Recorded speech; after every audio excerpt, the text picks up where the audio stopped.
It was my first day working as a freelance repair technician. My first call was at a house on the outskirts of Briarwood, a small, quiet town.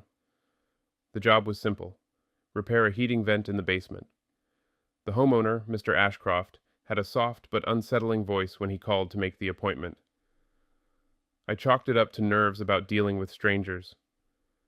The house was a relic of the past, with peeling paint, broken shutters, and an unkempt yard. It looked more abandoned than occupied.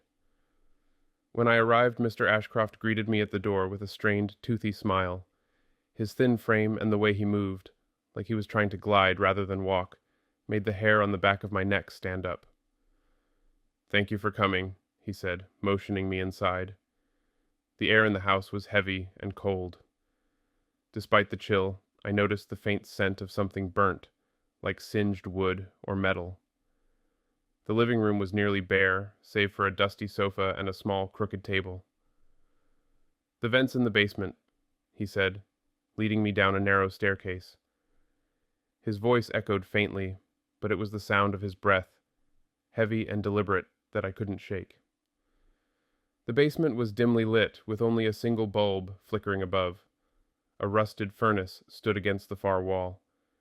Tools were scattered across the concrete floor, and a pile of old newspapers sat in the corner. "You'll find the issue there," Mr. Ashcroft said, pointing toward the furnace. Then, without another word, he turned and went back upstairs. The atmosphere felt heavier the moment he left. I started my inspection, noting the dusty vent and some loose screws. It was a straightforward fix, or so I thought. As I worked, I heard a faint creak from above, like footsteps. Just Mr. Ashcroft moving around, I told myself. But then I heard another sound, softer, quicker, and distinctly not from above. It was coming from behind me. I turned quickly, my flashlight sweeping the room.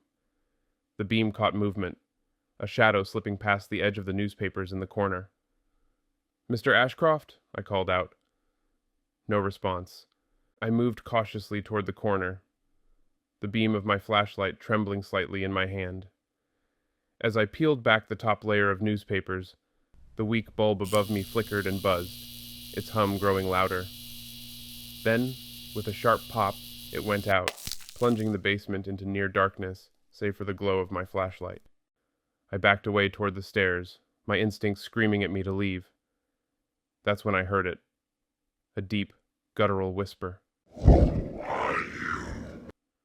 I froze.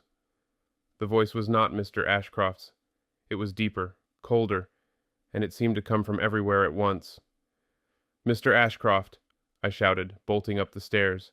But when I reached the top, the door was shut tight. I twisted the knob, but it wouldn't budge. Behind me, I heard heavy, uneven footsteps ascending the stairs. My flashlight flickered, and in its dying glow, I saw a figure, tall and shrouded in darkness, looming closer.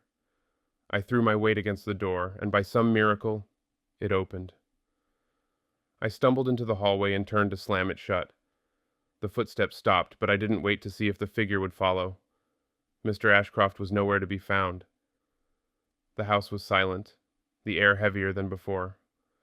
I grabbed my tools and ran to my van, leaving everything else behind. I called my employer and told them the job was done, though I didn't dare share the details. I didn't even bother billing Mr. Ashcroft. A few weeks later, I found myself unable to shake the memory of that house. Something about the whole encounter gnawed at the edges of my mind.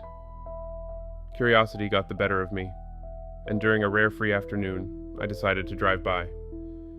When I arrived, the house looked even more decrepit than before. The front porch sagged dangerously, and the "for sale" sign planted in the overgrown lawn was almost completely faded, its lettering barely legible. I spotted an older man walking a dog down the street and decided to ask about the place. "That house?" he said, his brow furrowing as he glanced at it. "Nobody's lived there for at least 10 years, not since the Ashcroft family moved away." I felt a chill creep down my spine. "Moved away?" I asked hesitantly. He nodded. "After the father passed, the rest of the family left town. It's been empty ever since. Why do you ask?" I forced a polite smile. mumbled something about being curious, and got back into my van. But as I drove away, I couldn't help glancing in the rearview mirror. The house stood silently at the end of the street, its windows dark and lifeless.